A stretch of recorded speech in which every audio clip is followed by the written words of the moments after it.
Hey everybody, I'm Chef Tom with allthingsbbq.com, and this is smoked pork tacos with pineapple chipotle salsa. Well, back in February, we were lucky enough to be invited back to the South Beach Wine and Food Festival for the third consecutive year, and we got to cook up these beautiful Creekstone Farms pork butts, and we cooked about 300 pounds of pork for the events that we did down in Miami. So today, here in these trying times, if you don't mind, I'm just gonna transport myself back to toes in the sand, cooking next to the water on the beach. We're gonna cook up some pork tacos and make some incredible salsa. Let's jump right in. So what we're starting with here is a Boston butt pork shoulder. Creekstone Farms was nice enough to donate, like I said, about 300 pounds for us for this event.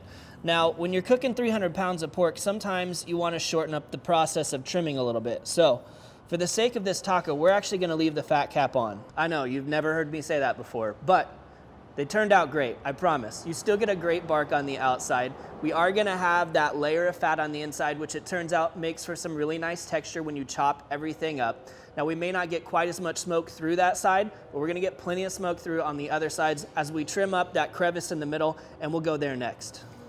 So opposite side here, there's gonna be this crevice that runs along the blade bone, and we're gonna clean up all of the connective tissue out of there.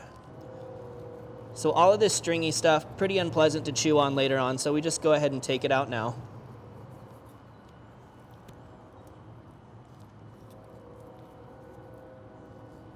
Right down to the meat.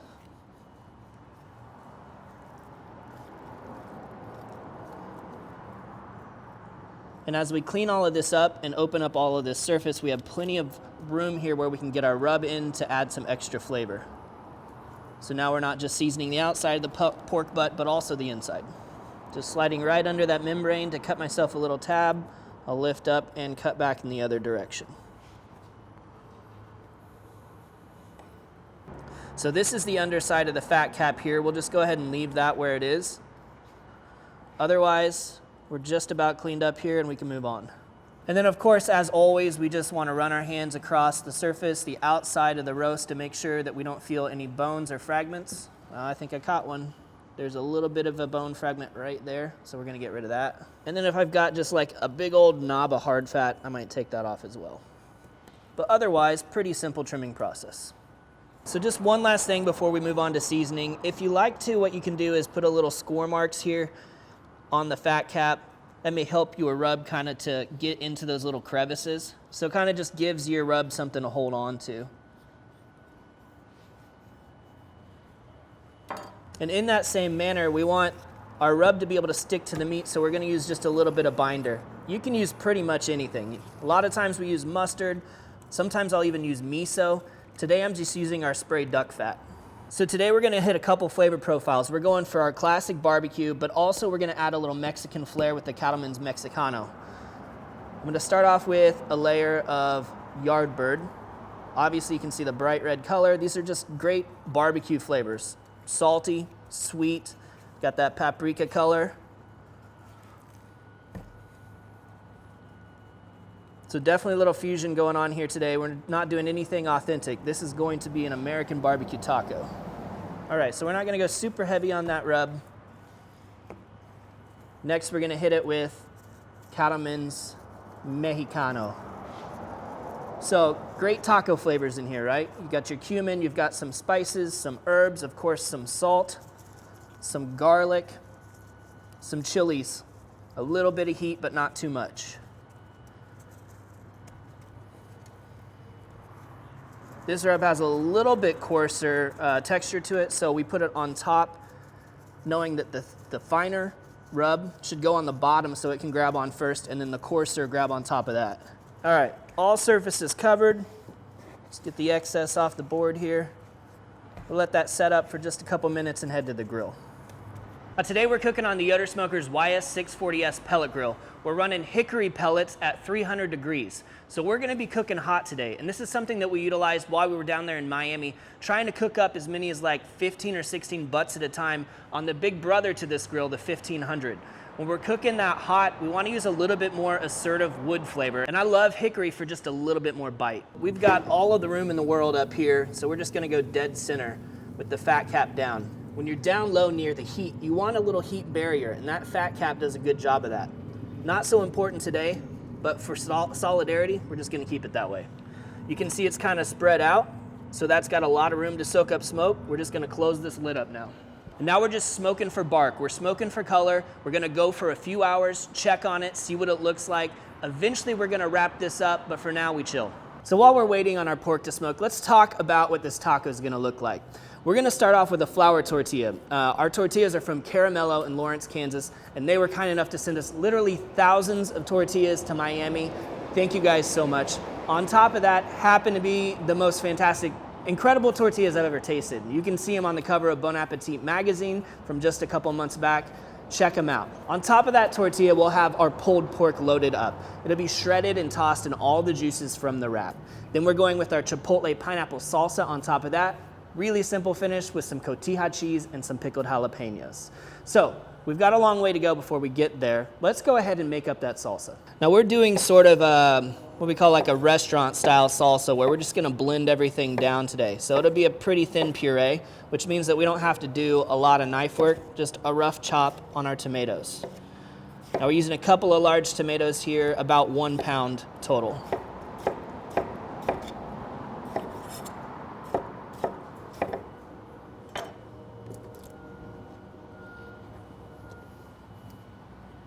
Now next we've got some sweet yellow onion, and I'm just gonna use about 1/4 of a large sweet yellow onion here.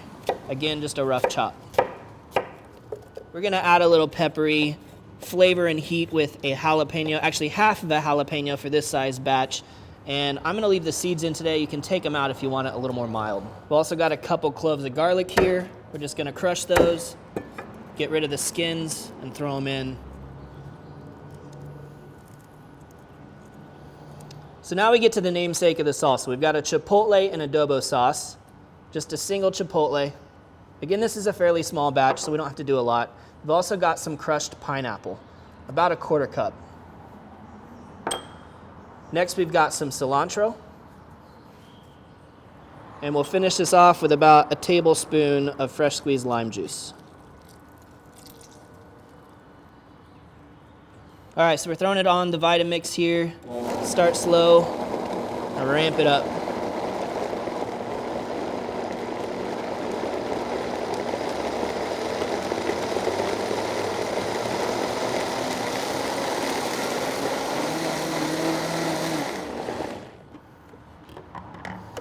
You can kind of go as chunky or as smooth as you like here. Let's get a little taste. Oh yeah, it's so bright and fresh because of that pineapple and the fresh tomato, but it brings you down to earth with that chipotle for sure. I'm getting the cilantro in there as well. The only thing we need is just a little shake of smoked salt and we'll be done.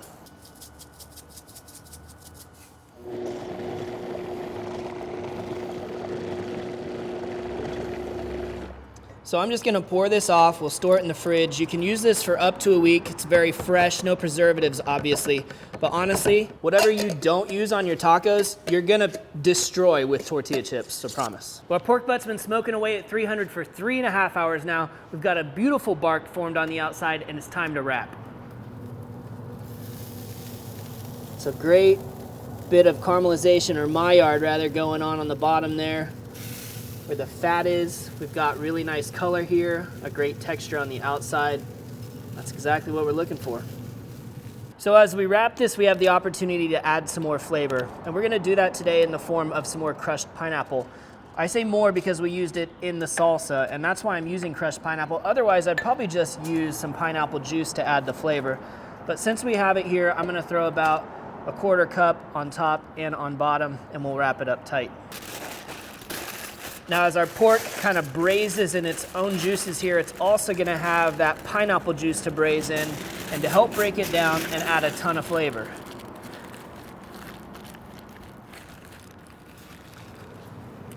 Right back onto the second shelf. I'm gonna pop this up to 325 and let it go. Well, the pork butt's been going for just over 5 hours total, and we're temping at 208, which tells me that we're about ready to pull this thing off and shred it up. So let's open this guy up. Oh yeah. We got a whole, I'm gonna pull this off so we don't lose all our juices. But what we should see here is that this blade bone just slides right out, just like that. And that tells me that this stuff is ready to shred. Now with most big meats, you want to let them rest for a while to let the juices really soak back out to the edges of that meat after they've sucked up into the center while they're cooking.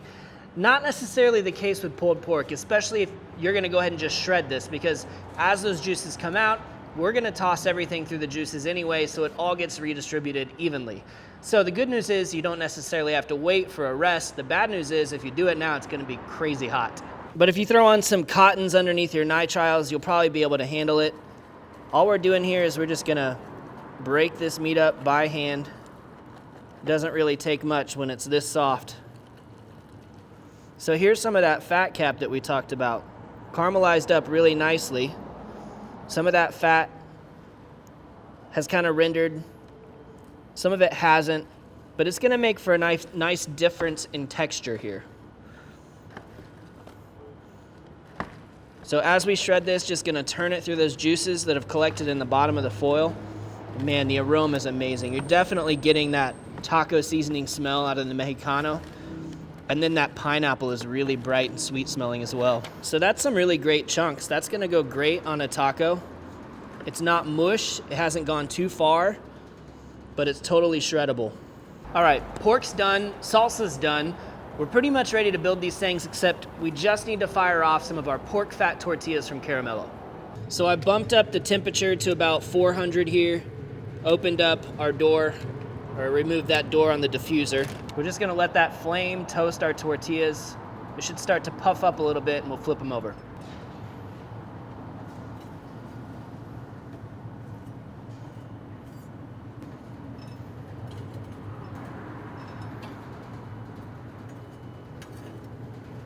Full puff mode.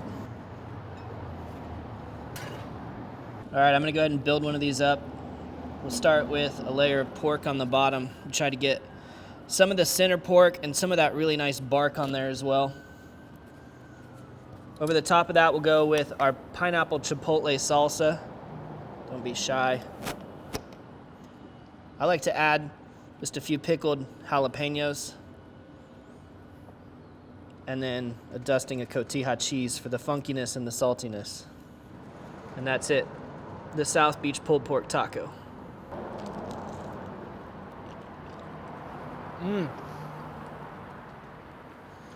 Salsa is the first thing that hit my tongue. And it's sweet, but not too sweet. Oh my gosh, it's so good. The smoky pork has got great crunch. It's got that great taco flavor to it, but it feels like I'm eating barbecue at the same time. It's kind of a great middle ground to be in. Now, of course, the cotija is funky, and the pickles add that sourness. You need all of that balance in any dish. I mean, nothing should be all one note, and this one's hitting all the notes. Well, thank you guys so much for watching, and a huge thank you to the South Beach Wine and Food Festival for having us yet again, and to our sponsors, Yoder Smokers, Creekstone Farms, Caramello Tortillas, and of course the All Things Barbecue crew for getting us there. Be sure to check out allthingsbbq.com for all the products featured in today's video. If you enjoyed the recipe, hit that subscribe button. If you have any questions or comments, or there's anything you'd like to see me cook, let me know in the comment section down below, and let's be good to one another. For more recipes, tips, and techniques, head over to allthingsbbq.com/thesauce. All Things Barbecue, where barbecue legends are made.